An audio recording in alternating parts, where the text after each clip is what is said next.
बिस्मिल्लाहिर्रहमानिर्रहीम। अस्सलाम वालेकुम। कैसे हैं आप सब? उम्मीद करता हूँ खैर अफरियत से होंगे।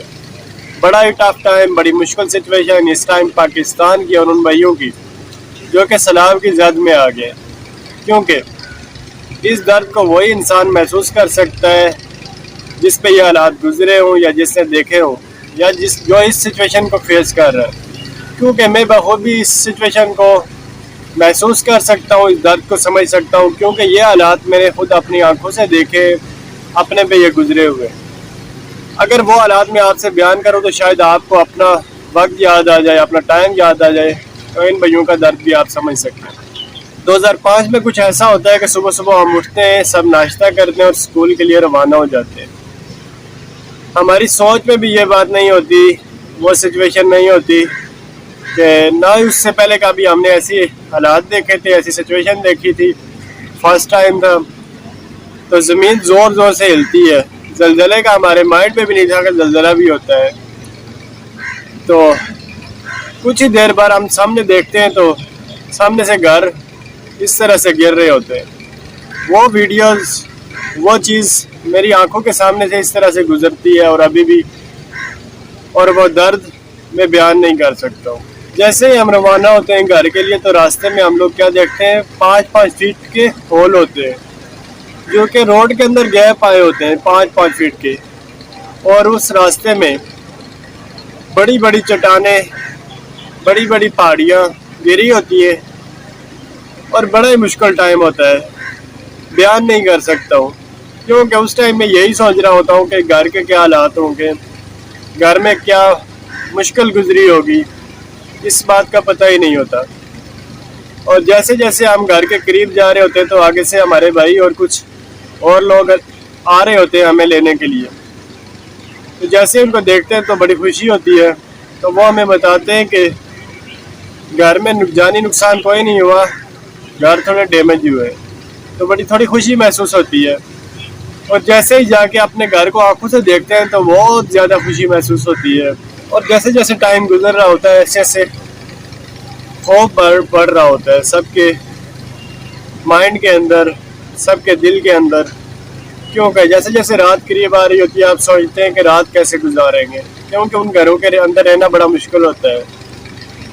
मिट्टी के कच्चे घर होते थे और जैसे जैसे टाइम गुजरता है फिर आखिरकार हम लोग ये डिसाइड करते हैं कि हम रात खेत में गुजारेंगे चादर लगा के। उस टाइम तो किसी ने कोई तैयारी नहीं की होती इस वक्त के लिए, क्योंकि यह टाइम पहले कभी किसी ने देखा नहीं था। और हम सब आखिरकार ये फैसला करते हैं कि खेत में टाइम गुजारेंगे। और हम लोग एक सीमेंट की बोरी होती है, उसकी एक तरपाल सी बनी होती है, वो लगाते हैं और सो जाते हैं। जैसे जैसे टाइम गुजरता है और सिचुएशन ज़्यादा ख़राब होती है, क्योंकि बारिश बरसना शुरू हो जाती है और बारिश के साथ साथ बड़े बड़े ओले भी गिरते हैं। वो इस चीज़ को बर्दाश्त नहीं कर सकती थी, इस काबिल नहीं थी, क्योंकि उसमें सुराख हो गए थे बड़े बड़े ओले गिरने की वजह से। तो हम लोग ये फैसला करते हैं कि हम घर में जो बरामदा है उसके नीचे सो जाते हैं। तो सब लोग सोना, तो उस टाइम क्या था, टफ सिचुएशन थी, तो हम सब वहाँ पे बैठते हैं। और जैसे ही ऊपर से भी बारिश हो रही होती है, बहुत शदीद, बहुत तेज़ ओले बरस रहे होते हैं और ज़मीन जैसे ही ज़ोर से झटका मारती है तो हम लोग सब उठ के बाहर निकल जाते हैं। और फिर जब देखते हैं कि बाहर की सिचुएशन ख़राब है, बाहर के हालात मुश्किल हैं, बारिश बरस रही है, तो फिर हम अंदर जाके फिर बैठते हैं। और जो रात मुश्किलों की हो, दुखों की हो, तो वो गुज़रती भी बड़ी मुश्किल से है। तो आखिरकार वो टाइम गुज़रा, बड़े मुश्किल सिचुएशन से हम लोग गुज़रे। सुबह नमदार हुई, सुबह सब लोग उठे, अल्हम्दुलिल्लाह अल्लाह का शुक्र अदा किया। अभी भी इतना टाइम गुजरने के बाद हमारे इलाके के अंदर मुतासरात घर, मुतासरात इमारतें अभी भी उस चीज़ को बखूबी दिखा रही हैं कि यहाँ पे कितना मुश्किल टाइम गुजरा होगा, कितना मुश्किल वक्त आया होगा।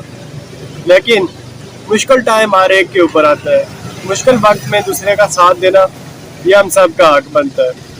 और वो लोग तो जो कि इस टाइम सैलाब की जद में आ गए, وہ اس ٹائم انتہائی مشکل سچویشن میں. اگر 2005 کے زلزلے میں ہم مشکل سچویشن میں آئے تھے تو وہ اس سے بھی زیادہ مشکل سچویشن میں. لاس آف لائف کبھی کمپلیٹ نہیں ہو سکتی.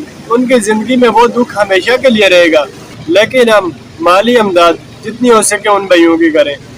کل میں ایک ویڈیوز دیکھ رہا تھا جس میں 4 دوست ہوتے ہیں, وہ اپنی گاڑیاں پاس کر کے کسی سیف مقام پر لے کے جانے کی کوشش کر رہے ہوتے ہیں اور وہ سیلاب کی زد میں آ جاتے ہیں, اور وہ اس کے بعد ایک چٹان پہ چڑھتے ہیں اپنی جان بچانے کے لیے کہ شاید وہ سیلاب سے بچ جائیں گے.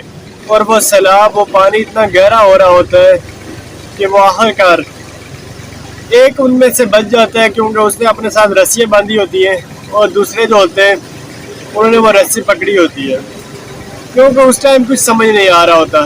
جب یہ مشکل ٹائم آتا ہے پھر کچھ سمجھ میں نہیں آتا. تو وہ جو ایک ہوتا ہے وہ اس سے رسیاں باندھی ہوتی ہیں اور باقی کو 3 کو وہ اپنے ساتھ بہا کے لے جاتا ہے. تو بڑا ہی دکھ والی سچویشن ہے, بڑے ہی مشکل حالات ہیں, کیونکہ وہ جس کا بھائی ہوگا, جس کا باپ ہوگا, جن کا بیٹا ہوگا, وہی محسوس کر سکتا ہے اس دکھ کو.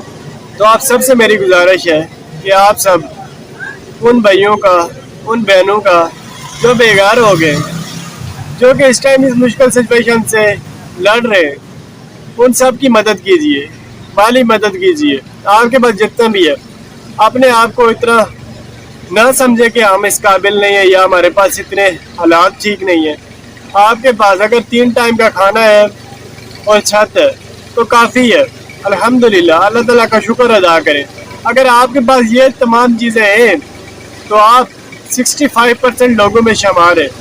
45% لوگ ایسے ہیں جن کے پاس چھت نہیں ہے, جن کے پاس گھر نہیں ہے, 3 ٹائم پہ وہ کھانا نہیں کھاتے.